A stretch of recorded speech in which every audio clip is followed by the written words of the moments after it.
Melanie POV. Hay, salamat. Natapos din natin.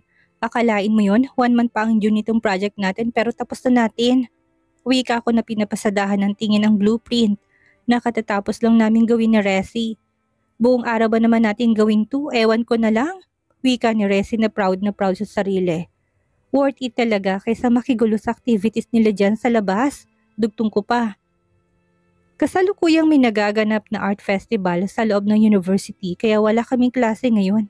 Sa halip na makisali sa kasiyahan ay pinili namin ni Resi na tapusin na lang ang aming project. Sa mga kagaya naming working students ay napaka-importante para sa amin ang bawat minuto. 1 PM pa lang, gusto ko sumilip tayo sa fest bago tayo dumiretso sa mga trabaho natin. Suggestion ni Resi. Sige, bakit hindi? Tugon ko. Kahit hindi naman ako interesado sa mga ganong aktibidad at gusto ko ring makita ko anong nagaganap. Sisilip lang akong mabilis tapos dediretso na ako sa trabaho. Pagkalabas namin ng library ay sumalubong na kaagad sa amin ang ingay ng mga estudyante. Bawat department at organisasyon ay may kanya-kanyang booth at may kanya-kanyang ganap. Merong palaro, nagbibenta ng pagkain at nagtitinda ng iba't ibang produkto. Isa rin yun sa mga dahilan kung bakit wala akong ganang magtungo dito. Ayokong gumastos. Sayang ang pera. May 20 minutos na rin kami naglalakad-lakad ni Resi at nagmamasid-masid nang makaramdam ako ng pagkabagot. Punta na lang ako sa trabaho. Doon na lang ako tatambay. Winika ako kay Resi. Ako rin, wala naman ako makitang ka-interest dito. Ani Resi nung mukhang bagot na rin. Walang interes sa walang pambili. Pabiro ko sabi. Tumingin sa akin si Resi at natawa ito. Agad din naman itong tumigil sa pagtawa ng imagaw ng atensyon nito. Look, ang boyfriend mong hilaw.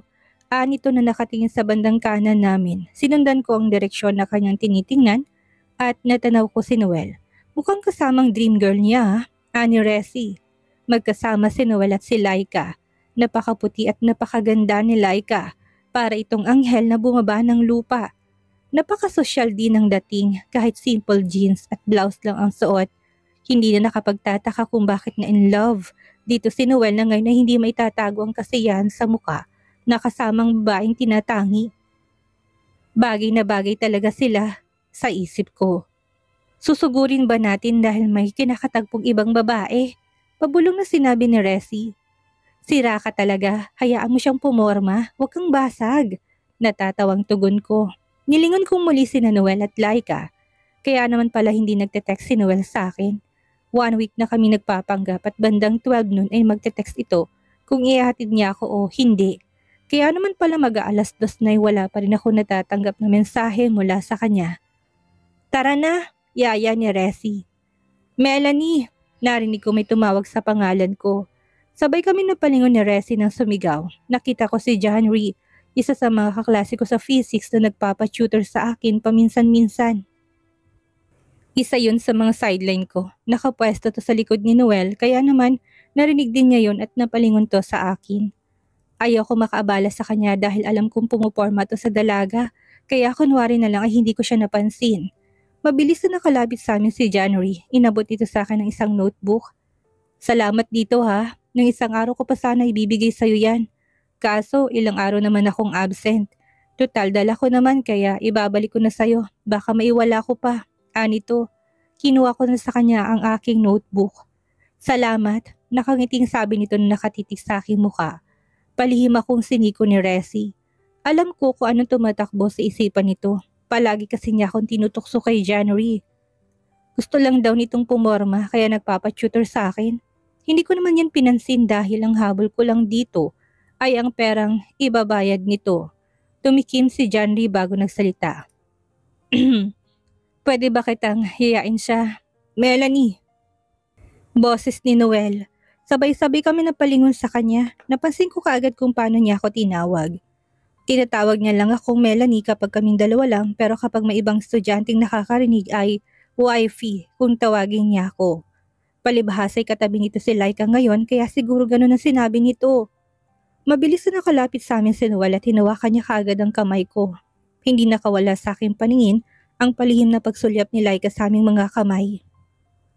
Hindi ako pwedeng magkamali. Nakita kong rumihistong lungkot sa mga mata nito ngunit mabilis din na binawi. Samantalang si Noel naman ay nakangiting humarap kay Laika. Laika, meet my girlfriend, Melanie. Melanie, siya si Laika, ang kababata ako. Ngumiti si Laika sa akin ngunit ramdam ko na napipilitan lang ito at bahagya pa nga itong napakagat ng labi. Inabot ko ang aking kamay upang makipagkamay sa kanya. Tinanggap naman niya ito na muli namang nagpakawala ng tipid ng ngiti na parang hindi naman bukal sa loob. Kaya siguro hinawakan ni Noel sa kamay ay para pagselosin si Laika. Kung hindi tanga si Noel ay makikita nito na tagumpay siya sa pagselosin ang dalaga. Nice meeting you. Nito at ganun din ang tinugon ko sa kanya. Napakalambot ng kanyang kamay. Kamay pang mayaman. Mga kaibigan ko nga pala, sina Janry at Resi. Pagpapakilala ko sa aking mga kasama, nakipagkamay naman kina Noel at Laika ang dalawa. Melanie, mauna na ako. Ite-text na lang kita. Singit ni Janry, nginitian ko ito. Okay, salamat. Tugon ko sa kanya bago tutuluyang umalis. Ako rin, una na ako, si Resi. Naman ang sunod na nagpaalam. Kita na lang bukas ha, sagot ko at kumaway. Hinarap ko sina Noel at Laika at nginitian ko sila. Mauna na rin ako. Nice meeting you again, Laika. Paalam ko sa kanilang dalawa para mabigyan sila ng privacy. Alam kong mahalaga ang pagkakataong ito para kay Noel kaya ayaw ko makasira ng diskarte niya. Melanie, sandali. Ihahatid na kita. Habol ni Noel sa akin. Naku, wag na. May dadaanan pa kasi ako. Nais ko sanang senyasan si Noel na okay lang ako. Parang tanga naman kasi to. Dapat ay sinasamantala niyang pagkakataon kaysa pagselosin to. Sasayangin lang ba niyang pagkakataon na makasama sana to? Noel, hindi mo ba ako ipapakilala sa girlfriend mo? Biglang sumulpot si Miguel mula sa likod, ang boyfriend ni Laika. Tumingin si Miguel sa akin at ngumiti. Inabot niya sa akin ang kamay niya. Hi, I'm Miguel, Noel's best friend. Hindi na niya hinintay si Noel at kusa na nitong ipinakilala ang sarili. Mukhang mabait nitong si Miguel, mas gwapo pala to sa malapitan. Mas malakas nga lang ang dating ni Noel dahil mas maganda ang katawan nito kaysa kay Miguel at mas magaling pumorma. Samantalang si Miguel ay simple lang manamit at natatakpan ng reading glasses ang gwapo nitong mukha. Nakipagkamay ako sa kanya. Nice meeting you, kimingiti ang ginanti ko sa kanya. Finally, namit ko na rin ang babaeng crush na kaibigan ko. Nitong, napakunot naman ang aking noo. Maging si Laika ay biglang napatingin sa nobyo. What did you say? Mabilis sa tanong ni Laika. Kung alam mo lang, panay ang papansin ito sa'yo matagal na. Panay ang pa-cute sa'yo pero hindi mo pinapansin. Nagulat na lang ako na kayo na pala. Paano ka nauto ng kaibigan ko ha? Nagtatumbling ba siya sa harapan mo para mapansin? Halata sa boses ito ang excitement habang nagkukwento. Anong ibig mo sabihin na panay ang papansin niya? Tanong ni Laika. Nagtataka naman ako dahil parang ito pa yatang mas interesado sa kwento kaysa sa akin. Kapag nakikita niya si Melanie, para-paraan niya si Noel. Kagaya minsan sa library, 30 minutes na siya sa tabi ni Melanie pero hindi siya nito pinapansin. Kaya mas gwapo yata yung nasa libro kaysa kay Noel. Nakatawang nagkukwento si Miguel. Alam mo bang nag-member si Noel sa science club dahil member nun si Melanie? Test subject pa naman yan science. Hay naku, marami pa. Isa na yung kunwari aksidente kanyang nabato ng bola. Yung bola tinignan mo pero siya hindi. Patuloy nito na nakakalokong tingin kay Noel habang binibisto ang kaibigan. Napakamot naman ng ulo si Noel. Nabanggit na nga sa akin ni Noel na nagpapansin siya sa akin pero dahil sa na-challenge lang to sa akin. Wala namang ibig sabihin yon base sa pagkakaunawa ko. Napansin ko medyo nakasimangot ng napakagandang mukha ni Laika. Babe, mind coming with me to the booth? I need to check something. Malambing na binigas ito kay Miguel. Agad naman tumalima si Miguel at sinamahan ng girlfriend. Selos ang rumihistro sa mukha ni Noel. Mabilis lang yon at mabilis na binawi pero nakita ko lahat yon. Naiiling na lang ako. Hindi ako tanga para hindi makita na parehong may gusto sa isa't isa. Sina Noel at Laika. Pinagsiselos ni Noel si Laika gamit takot ito namang si Laika ay pinagsiselos si Noel sa pamamagitan ng pagiging sweet kay Miguel. Ang gulo ng buhay ng tatlong ito. Masyado nilang pinakukomplikadong mga buhay nila. Wala ba silang ibang problema kaya marami silang panahon sa mga kakornihan? Hay, ang sarap sigurong maging mayaman. Nakangiti kong bulong sa aking sarili. Bakit ka nakangiti? Tanong ni Noel nang maiwan kaming dalawa. Selos ka ano? Biro ko. Nakatingin kami sa magkasintahan. Hindi tanggi nito na halatang halata namang nagsisinungaling. Okay, sinabi mo eh. Humakbang ako palayo dahil kanina pa naman ako nakapagpaalam sa kanya. Humabol to sa akin. Sandali, bakit ka ba nangiiwan? Sandali lang, kukunin ko lang ang sasakyan ko. Hindi na nito hinintay ang sagot ko at mabilis na itong umalis. Tuloy-tuloy lang ako sa paglalakad dahil alam ko na kung saan ko siya tatagpuin. Maya-maya pa'y huminto ang sasakyan sa tapat ko at alam kong kay Noel iyon. Hindi na ako naghintay na alukin at kusa na akong pumasok sa loob. Bakit mo naman ako iniwan kanina? Ikaw yata itong nagsiselos eh. Anito pagkasakay ko. Ang lakas ng tama mo, natatawa kong sabi. Talaga, hindi ka nagsiselos? Nangahamong tanong nito. Lihim ako natawa dahil napaka-assuming ng lalaking ito. Bakit naman ako magsiselos? Uy, bayad na kaya to, tugon ko sa kanya. Sige nga, kung hindi ka nagsiselos, ikis mo nga ako. Pahabol nitong biro, bigla ko siyang nilingon at napatingin naman ito sa akin. Okay, sige, halika. Sinadya ko maging seryosong aking boses. Ganon ni rin ang aking mukha. Dumukwang ako palapit sa driver's seat. Nilapit kong aking mukha sa kanya ng ilang pulgada lang ang layo. Nilapat kong aking hintuturo sa kanyang baba at bahagyang inangat yon, kaya napatingala siya sa akin. Pagkuway, binigyan ko siya ng malagkit na tingin at ngiting ng aakit. Tinitigan ko ang kanyang mga labi. Gaano katagal mo ba gusto? Mapang-akit ang boses na ginamit ko. Nakita kong pagkagulat sa mukha ni Noel at nanlaki ang kanyang mga mata. Ramdam ko ang pagtigil ng hininga nito. Melanie, anito sabay lunok. Nilapit kong aking bibig sa kanyang tenga at bumulong. Sabi ko na nga ba, virgin ka pa? Pagsabi ko noon ay bumalik ako sa pagkakaupo at tumawa ako ng tumawa. Ang yabang niya manghamon pero pareho lang naman yata kaming virgin. Sumakit ang akin dyan sa kakatawa. Napansin kong hindi ito tumutugon at nang lingunin ko siya ay nakakunot ang kanyang noo kaya itinigil ko na ang aking pagtawa. Huwag mo nang uulitin yun. Mariing sabi nito. Natahimik na lang ako nang makitang itsura niya na napakaseryoso. Nag-aalala ako na baka napasobra yung biro ko at nasaling ko ang pagkalalaki niya. Sorry, mahina akong sambit. Melanie, you have no idea what I'm capable of. Lalo na tayong dalawa lang dito, kaya wag mo nang uulitin yan kung hindi mo kayang panindigan. Matimang tingin na ibinigay niya sa akin. Para akong napaso sa tingin niya kaya iniwas kong aking mga mata. Kasabay nun ay kumabog ang aking dibdib dahil sa sinabi niya. Sa unang pagkakataon ay nakaramdam ako ng pagkailang sa kanyang presensya. Parang nagkaroon ng kakaibang tensyon sa pagitan naming dalawa na hindi ko maipaliwanag. Wala kaming imikan buong biyahe hanggang sa maihatid niya ako sa aking trabaho. Inihinto niya ang sasakyan sa harap ng coffee shop. Melanie, bye! Yun lang ang sinabi ko at mabilis akong bumaba ng sasakyan nang hindi siya nililingon upang takbuhan ang sitwasyon namin. Mabilis akong pumasok sa coffee shop at pagdating ko dito sa loob ay parang ngayon lang ako nakahinga.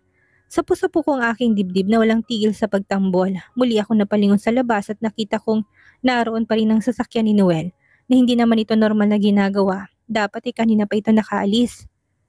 Bigla na namang kumabog ang aking dibdib at mabilis akong pumasok sa backroom.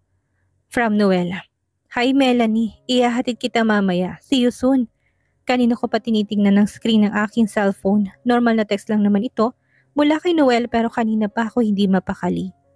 Kinakabahan pa rin ako dahil sa nangyari kahapon. Nais kong tuktukan ang aking ulo dahil sa aking ginawa. Hindi ko alam kung ano bang pumasok sa kokote ko kahapon para biruin ng ganon si Noel. Kahit naman nerd ay may sense of humor ako keso. Masyado yata ako naging komportable sa kanya at hindi ko na naisip na medyo napasobra na yata ako sa pagbibiro. Wala lang naman sana ang birong yon kaso bigla lang itong nag-iba dahil sa reaksyon ni Noel. Akala ko noong una ay mauuwi lang kaming muli sa kantsawan at tawanan. Kagaya ng dati, hindi ko sukat akalain na seseryosohin niya yon. Melanie, you have no idea what I'm capable of. Lalo na tayong dalawa lang nandito kaya wag mo nang ulitin yan kung ayaw mo at hindi mo kayang panindigan. Umaalingaw-ngaw pa rin sa aking utak ang mga salitang binitawan niya. Buong magdamag akong hindi pinatulog ng mga katagang yon. May laman ng pagkakasabi ni Noel. Pakiramdam ko ay isa yung pagbabanta na nagpataas ng aking balahibo. Parang may kung anong inosenteng kamalayan ang napunit sa akin at hindi ko na muling maibabalik pa sa dati dahilan para ma-realize ko na medyo mapusok pala ang aking ginawa. Napapikit ako dahil ngayon lang ako tinubuan ng hiya. Kahit harmless joke lang naman yon ay nag-alala ko na baka iba ang naging dating nito kay Noel. Baka isipin niya na kagaya na rin ako ng ibang babae na nagtatawag ng atensyon niya. Nakakahiya. Hoy, Melanie! Para ako nagising sa malalim na pag-iisip na marinig kong boses ni Resi. Kanina pa kita kinakausap pero para ka nakalutang dyan. Ano, nag-kiss na ba kayo kaya tulala ka dyan? Nakabungis-ngis na sabi ni Resi. Pinamulahan ako ng muka. Hindi nga kami nag-kiss pero parang ako naman tong muntik nang humalik sa kanya. Ang tanga-tanga ko. Hindi naman kasi yun ang intensyon ko. Bakit ko ba kasi ginawa yun? Oh, hindi ka na nakapagsalita dyan. Huwag mo sabihin nagpahalik ka nga. Sira, hindi no. May iniisip lang ako tungkol sa bahay. Inopen ko ulit ang aking cellphone at nag-reply kay Noel. To Noel, absent ako ngayon. Bukas na lang. Mag-iipon na muna ako ng lakas ng loob bago siya harapin. Paghahandaan ko na muna kung paano kikilos sa harapan niya na parang wala lang yung nangyari. Alinlangan ako lumabas ng silid-aralan. Na simple akong sumilip muna sa labas upang matiyak na walang Noel na naliligaw ko sakali. Uy, ano bang ginagawa mo? Para kami pinagtataguan dyan na. Nagtatakang tanong ni Resi. Nang mapansin ang aking ginagawa. Nagtatago ako kay Noel. Sinabi ko kasi sa kanya na absent ako. I smell something fishy. Anito at tumingin sa akin ng makahulugan. Wala yun, nauumay lang ako sa pagmumukha niya. Pagsisinungaling ko, lumingalinga si Resi at nakikihanap din kung nasaang paligid si Noel. Wala siya, kaya tara na. Anitong natatawa sa nangyayari. Dali-dali akong lumabas at naglakad ng mabilis. Napasunod na lang si Resi sa akin na naiiling sa aking ginagawa. Si Noel, anito. Tinignan ko ang direksyon na kanyang mga mata. Si Noel nga. Ngunit nasa malayo ito at mukhang papunta sa direksyon ng silid-aralan namin. Sa dami ng estudyante ay malamang, hindi niya ako nakikita. Tinakpan ko ng libro ang aking muka. Mauna ka na, Resi. Sa kabila na lang ako dadaan. Hindi ko na hinintay ang sagot ni Resi at mabilis akong tumalikod at nag-iba ng direksyon. Binilisan ko rin ang aking paglalakad. Hindi ako tumigil hanggat hindi ako nakakasigurado na nakalayo na ako kay Noel. Bakit ba kasi ako nagtatago sa kanya? Sinisisi ko tuloy ang aking sarili kung bakit nauwi ako sa ganitong sitwasyon. Gagawa-gawa ako ng kalokohan, tapos ako rin naman pala ang mamumroblema. Nang masiguro kong wala na si Noel sa paligid ay kampante na ako naglakad habang binabasa ang aking libro. Iniiwasan mo ba ako? Muntik na ako mapatalo nang biglang sumulpot si Noel sa harapan ko at nabitawan ko ang aking libro. Napahawak ako sa aking dibdib sa sobrang gulat. Halatang halata ka. Anin Noel na naniningkit ang mga mata na nakamasid sa mga galaw ko. Sa hindi may paliwanag na dahilan na hindi ko kayang salubungin ang kanyang tingin, kaya umiwas ang aking mga mata. Kunwari na lang idinampot ko ang aking libro at pagkuwan ay nagtuloy sa paglalakad. Hindi sagot ko sa tanong niya kung iniiwasan ko siya. Bakit sabi mo absent ka ngayon? Anong ginagawa mo ngayon dito? Ganting tanong niya. Sinadya kong wag sagutin ang tanong niya upang ibahin ang usapan. Ano pa ba? Di ihahatid kita. Marami akong kakilala dito kaya madali kong malalaman kung pumasok ka ba o hindi at kung nasan ka. So, bakit mo ko iniiwasan? Mukhang hindi talaga to titigil hanggat hindi nasasagot ang kanyang katanungan. Wala, trip ko lang. Nakakaumay din pala kapag araw-araw nakikita. Pagsisinungaling ko. Hinawakan niyang kamay ko kagaya ng palagi nitong ginagawa kapag nasa campus kami. Ngunit ngayon ay parang may iba sa akin. Parang may kuryenteng gumagapang sa aking buong katawan. Dahil ba kahapon? Tanong nito. Hahakbang pa sana ako ngunit pinigilan niya ako. Pasensya na, nahihiya akong sagot. Hindi ko kayang salubungin ang kanyang tingin. So bakit mo nga ako iniiwasan? Hindi ko alam ang isasagot ko sa kanya. Hindi ko kasi napaghandaan ang araw na ito. Akala ko kasi matatakasan ko siya. Bakit? Crush mo na rin ako? Nito, napatingin ako sa kanya at sumilay ang makahulugan at pilong ngiti nito. Umiwas ako ng tingin. Hindi no, bakit hindi ka makatingin sa akin? May himig na panunukso sa boses nito. Assuming ka namang masyado. Siya nga kung hindi mo ako crush, tingin ka nga sa mata ko. Ayoko, para kang tanga. Crush mo nga ako. Parang sigurado to sa sinasabi niya. Para patunayan na nagkakamali siya ay tumigil ako sa paglalakad at hinarap siya. Naglabas ako ng malalim na buntong hininga upang ilabas ang kabang na mumuo sa aking dibdib. Pagkuha ay sinalubong ko ang kanyang mga mata at nilabanan ko siya ng titigan. May laman ng tingin na ibinibigay niya sa akin na parang tumatago sa aking puso, dahilan para magwala at mas lumakas ang tibok nito. Ngumiti siya sa akin ng ubod ng tamis. Shit, ang gwapo niya. Samantalang kaninang umaga pa ako hindi nagsusuklay. Naku, baka may muta pa ako. Bigla tuloy ako na conscious at tumalikod. Narinig kong tumawa si Noel. Sinasabi ko na nga ba, crush mo na rin ako eh. Nagbablush ka. Hindi nga, mariin kong tanggi. Bakit hindi ka makatingin? Ani ni Noel habang pabirong hinihilang kamay ko para iharap ako sa kanya. Kinabig ko naman ang aking kamay upang kumawala, ngunit mahigpit ang hawak nito. Ayoko, ang pangit mo, tugon ko. Lumakas lalo ang tawa ni Noel. Hindi pa rin niya pinapakawala ng aking kamay. Bakit ba kasi feeling guilty ako si Noel lang naman ito? Wala naman siyang kadating-dating sa akin. Bakit kasi pinapahirapan mo sarili mo? Pwede naman maging tayo. Ani to.